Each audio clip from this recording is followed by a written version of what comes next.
Bienvenidos de nuevo, amigos de la Gnosis, investigadores inquietos del esoterismo crístico y en general todas las personas que os acercáis a este canal de Gnosis TV España. No podríamos tratar el tema del esoterismo de Santiago sin abordar la figura enigmática del obispo católico gnóstico de Ávila del siglo IV, conocido como Prisciliano. Según el historiador Sulpicio Severo, santo y obispo de Aquitania, Prisciliano era un aristócrata de la Galaecia, rico, que usaba con mesura sus riquezas, erudito, gran disertador, muy elocuente, muy persuasivo. Practicaba arduas disciplinas de ayuno, penitencia y oración, dotado de grandes valores físicos, anímicos y espirituales. Pero había practicado artes mágicas en su juventud. Este y otras infracciones, como caminar descalzo por los bosques o incluir a la mujer en el oficio litúrgico, le hicieron acreedor de la persecución y denuncia de distintos obispos beligerantes en la ortodoxia. Prisciliano acudió a Alemania, a Treveris, donde residía el emperador del Imperio Romano, Máximo, hispano como él, solicitando benevolencia, pero se encontró con que lo acorralaron, lo torturaron y fue condenado por hechicería a muerte. Decapitado, su cuerpo fue traído en santa procesión por sus discípulos hasta la lejana Galicia. Allí fue enterrado en algún sitio desconocido. Se proponen varias localidades. La primera, el sepulcro donde está Santiago, podría ser la urna que alojase los huesos de Prisciliano, según bastantes investigadores. Otro lugar es Astorga, en León. También Santa Eulalia de Bóveda, en Lugo. Y esta capilla en el lugar de Os Mártores, en Valga, cerca de donde fuera el conventus romano de Aquis Celenis, actual Caldas de Reyes. En ella se encuentra un ara votiva dedicada al dios Mercurio y unos sarcófagos de la época contemporánea de Prisciliano, sarcófagos suevos. Tenemos también unas sobreiras o corticeiras, alcornoques, que guardan el misterio del sepulcro. Su lugar de enterramiento, sin duda, fue objeto de peregrinación durante siglos por sus fieles devotos. El gran gnóstico de Hispania, Prisciliano, nació sobre el año 340, probablemente en Iria Flavia, la antigua sede compostelana. De familia culta y aristocrática, cursó estudios en Burdeos, Francia, donde conoció la alquimia y las doctrinas orientales, así como el saber de los druidas a través del sabio Delphidius.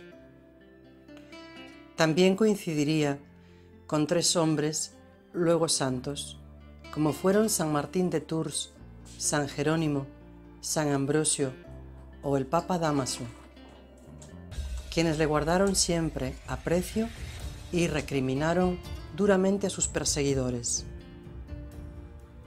Prisciliano retornó a su patria con un gran impulso evangelizador. Combinaba la sabiduría de las escuelas de misterios aprendida de sus maestros y una profunda inquietud espiritual por las enseñanzas cristianas. En su cristianismo gnóstico, las mujeres oficiaban como sacerdotisas, predicaba la vida ascética, siendo precursor de las prácticas monacales, el retiro, la oración, el silencio y las vigilias. San Jerónimo nos informa que la compañera de Prisciliano se llamaba Gala. Buscaban al Cristo evangélico y a Dios en el corazón, pero también practicaban las danzas sagradas, el contacto de los pies con la tierra y la sublimación del amor en la pareja. Eran astrólogos y sus templos eran con frecuencia la misma naturaleza, en los claros del bosque. Eran piadosos y benévolos. Sin embargo, sus diferencias con una iglesia que estaba consolidándose en su poder mundano, en alianza con el Imperio Romano, fueron gradualmente exacerbando los ánimos censores de los obispos Higinio de Córdoba, Itacio de Mérida e Idacio de Sonova, Portugal. Aún así, fue nombrado obispo de Ávila. Prisciliano, en su defensa, consiguió apoyos en Roma y es restituido en su dignidad y la de su doctrina. Pero la difamación sigue con furor envenenado y sus enemigos, que preferían el dogma al evangelio, inventan y propagan toda clase de maledicencias. Viaja nuevamente a Roma y ante las dificultades que le urden para no poder ver al Papa, peregrina a Tréveris, sede alemana del emperador Máximo, con esperanza de conciliación. No se podía esperar el santo y su comitiva que lo denunciarían a unas autoridades necesitadas de chivos expiatorios para ponerse a bien con la institución religiosa, y sin compasión son encarcelados, maltratados y sentenciados a muerte por artes maléficas que nunca existieron, y de ese modo confiscarle también su patrimonio. En el año 385 era decapitado el primer mártir cristiano de la historia, a instancias de los suyos propios. Mueren Prisciliano, 2 clérigos y 4 discípulos más, uno de ellos una mujer. Esta injusticia recibió toda clase de reproches de santos cristianos y del mismo Papa Ciricio. Los perseguidores de Prisciliano fueron degradados o exiliados. El emperador también murió de la misma suerte al poco tiempo. Los discípulos del santo, ahora mártir, lo trajeron en peregrinación a la tierra donde tanto enseñara. Galaecia se hizo más priscilianista todavía en los siguientes 3 siglos. Sucesivos concilios en los que se debatían sus tesis, como el de Toledo, se esforzaron en conjurar y fueron doblegando la verdad de una espiritualidad que por fuerza tuvo que irse ocultando y a veces convertirse en sociedad secreta. Investigadores como el teólogo Duchesne, cuya obra fue inscrita en el índice de los libros prohibidos, el historiador Chadwick, eruditos como Sánchez Dragó, Unamuno o Castelao, Ramón Chao, Sánchez Albornoz, el jesuita José Tamayo y otros muchos cuestionan la identidad de la urna compostelana o reivindican la poderosa influencia del gnosticismo prisciliano en la peregrinación jacobea. Bastaría un análisis de ADN o unas pruebas de carbono 14 para resolver la duda. Pero ciertamente, más allá de esa duda, el camino de las estrellas, la grandeza espiritual del mito de Santiago y el legado de Prisciliano han conformado un fenómeno de peregrinación durante siglos que ha nutrido a muchas almas. Entre os concellos de Ogrove e Sanxenxo, en plenas Rías Baixas de Galicia, nos encontramos en la playa de la Lanzada, una de las más emblemáticas de todo el litoral, por varios motivos: por su longitud de casi 3 kilómetros, bañada por aguas cristalinas, por su hermosa capilla dedicada a Nosa Señora da Lanzada, también por su torre defensiva contra los normandos y por una vieja necrópolis y un antiguo castro que todavía perduran y se están investigando. Pero la playa de la Lanzada es sobre todo famosa por sus ritos de limpieza y de fecundidad. Los primeros se realizan en el solsticio de verano, en torno al 21 de junio y también la noche de San Juan, con los elementos purificadores del agua, del mar y del fuego. Los ritos de fecundidad se celebran en el último fin de semana del mes de agosto, coincidiendo con la romería a Nosa Señora da Lanzada. En esa noche, A las 12, las mujeres que quieren la gestación pero han tenido dificultades bañan su vientre con 9 olas de este inmenso mar Atlántico. Posteriormente se tumban en una piedra que está en el acantilado detrás de la ermita llamada Acuna da Santa. Allí suplicarán a la Virgen que les conceda el prodigio. Y este prodigio muchas veces acontece, para asombro de muchas parejas y también de médicos. Estos cultos ancestrales, muy antiguos, fueron gradualmente, poco a poco, cristianizados bajo el culto a Santiago y a otros santos con distintas advocaciones. Prisciliano, como sacerdote católico y sobre todo gnóstico, creía y conocía los rituales de los elementos, del agua, del fuego, de la tierra y del aire, y sabía que eran benéficos para el cuerpo y para el espíritu. ¿Quiénes eran los gnósticos? Los gnósticos eran cristianos que emprendían su propia búsqueda particular del conocimiento en base a su luz interna y a su propia comprensión. La gnosis floreció en todas las culturas y cada religión nacía desde esos maestros espirituales. Así hay una gnosis hindú, islámica, chamánica, budista y también cristiana, entre otras. Prisciliano había bebido de la gnosis oriental. Reconocía al principio Cristo como fuerza y en el Cristo histórico veía un gran maestro, un ser humano especial que había encarnado aquella energía y por ello era hijo de Dios, como podría llegar a serlo todo cristiano que ahondara en los misterios. Veían a Dios en la naturaleza, en los astros del firmamento y también en toda la creación. Por ello, el principio femenino estaba presente en su filosofía y la mujer también participaba de la liturgia.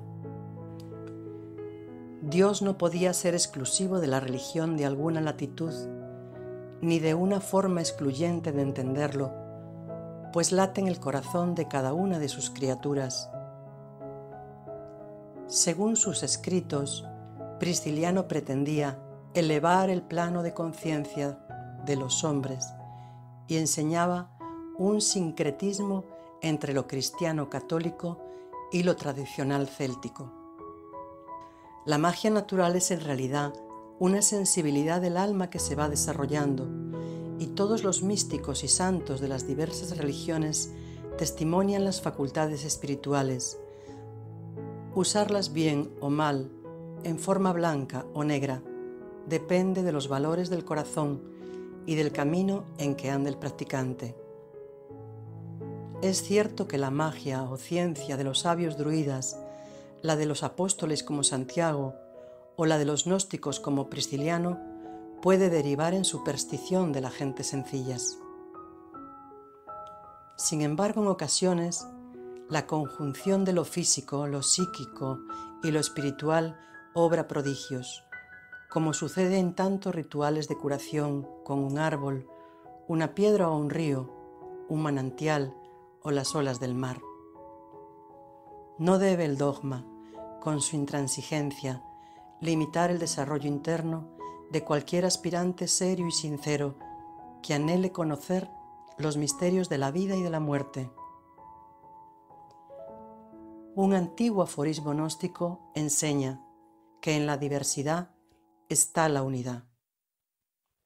Como dijo el maestro gnóstico contemporáneo Samael, todas las religiones son perlas engarzadas en el collar de oro de la divinidad.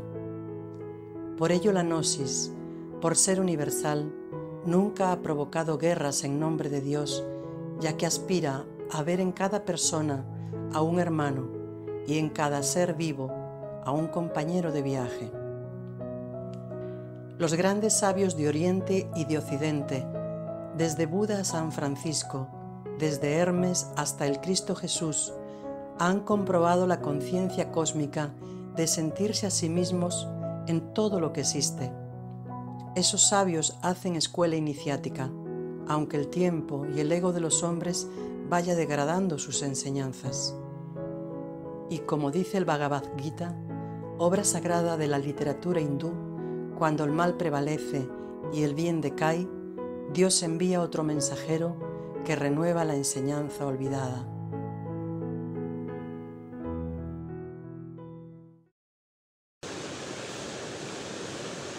Dijo Gautama, el Buda, que el agua de un río nunca pasa dos veces. La orden esotérico-gnóstica de los Rosacruces sostenía que el emblema que presidía la cruz del Nazareno, INRI, significaba que el fuego renueva incesantemente la naturaleza. Los budistas y lamas en el Tíbet trabajan durante semanas en bellas obras de arte llamados mandalas que dibujan con arena en el suelo. Finalmente los barren en unos segundos y los destruyen, y así reflexionan en la impermanencia de todas las cosas. Cuando los apóstoles recibieron en su interior el advenimiento del fuego sagrado del Espíritu Santo, emprendieron sus viajes hacia el norte, hacia el sur, hacia el occidente y hacia el oriente. Vivieron unas vidas llenas de experiencias, intensamente y conscientemente. Desde Galaecia, allá por el siglo IV, una monja gnóstica y priscilianista emprendió un viaje hasta Jerusalén. Se llamaba Egeria. Fue la primera peregrina que dejó plasmado su viaje en unas crónicas que aún se conservan. Todo esto nos remite a la filosofía del instante, a la filosofía de la momentaneidad, a esa gran enseñanza esotérica que consiste en llevar la atención en vivir el aquí y ahora. Como dijera el poeta Antonio Machado al respecto, caminante se hace camino al andar se hace camino, y al volver la vista atrás se ve la senda que nunca se ha de volver a pisar. Caminante, no hay camino, sino estelas en la mar. Dice Jesús en el Evangelio de Tomás que si los lirios del campo, tan humildes, pero Dios les da mejores vestiduras que las que usara Salomón, ¿qué no hará con el hombre, el cual se afana demasiado en juntar bienes, en comer, en beber y en vestirse? Cuando el Cristo de Galilea le respondiera a Nicodemo acerca de cómo conquistar el reino de los cielos, le dijo, en uno de los pasajes más esotéricos del Evangelio, que si no naciera de nuevo del agua y del fuego, no podría entrar al reino de los cielos.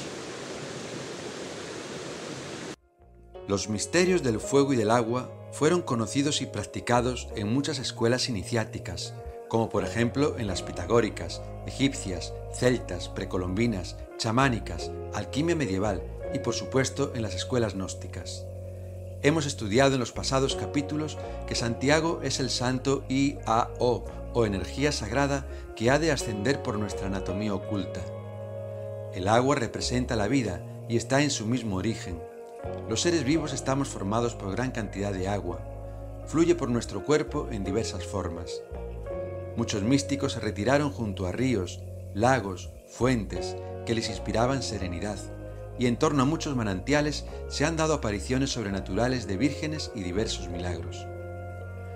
Pero también puede suceder que las aguas embravecidas de la vida hagan zozobrar nuestra barca. Cuando Nicodemo le preguntara al Maestro Jesús cómo hacer para nacer de nuevo y le indica que solo podrá hacerlo del agua y del fuego, tal respuesta es una lección hermética de alquimia pura, y Nicodemo aprendió, como Prisciliano, Santiago y muchos gnósticos cristianos de entonces y de ahora, que el Cristo está aludiendo a energías creadoras con las que hay que trabajar. En otros pasajes, Jesús convierte el agua en vino, también calma la tempestad de agua. Moisés separa las aguas del Mar Rojo, y el mismo Génesis enseña en clave que hay que separar las aguas superiores de las aguas inferiores. Respecto al fuego, recordemos la zarza ardiente donde Dios se le apareció a Moisés, el fuego perpetuo de las lámparas de las 7 doncellas bíblicas, las visiones de Zacarías del candelabro de 7 velas, el fuego en fin que arde en todos los templos, etc.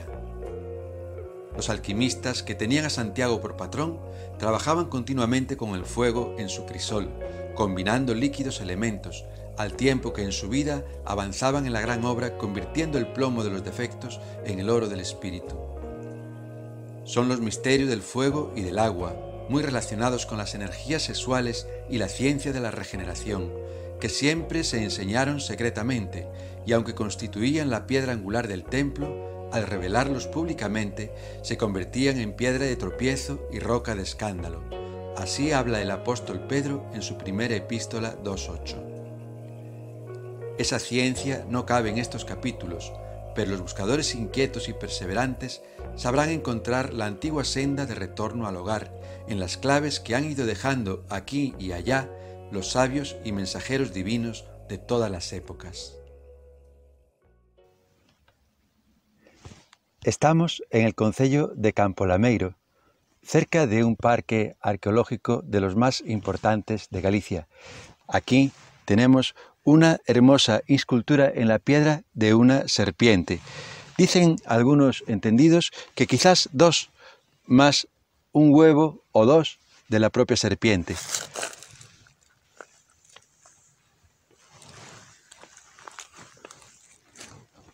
La serpiente es un símbolo antiquísimo, solar, que representa la regeneración, ya que, entre otros motivos, ella también cambia su piel cada año y por eso evoca la inmortalidad. Esta cultura serpentina solar está enclavada en un castro de aquellos que se encontraron los romanos cuando colonizaron Galicia. Este castro tiene una antigüedad del siglo VI o VII a.C., en plena Edad del Bronce. Posteriormente fue cristianizado con un santuario dedicado a San Antonio. Así, el peregrino que caminaba hasta Compostela estaba haciendo, sin saberlo, el camino de las estrellas, el camino del dios celta Lugh, el camino del gnóstico prisciliano y el camino de Santiago. El obispo prisciliano, pese al fatal destino que le depararon las autoridades de su tiempo, estaba integrando un saber ancestral con el cristianismo incipiente. Buscaba a Dios y a la sabiduría en la naturaleza, integrando al hombre natural con el alma de las montañas, de los ríos, del mar, de la tierra y de toda la creación. Y es que la religión más importante, más universal, es la del amor. Jesús, el Nazareno, ya había enseñado que toda la sabiduría se resumía en amar a Dios sobre todas las cosas y al prójimo como a uno mismo.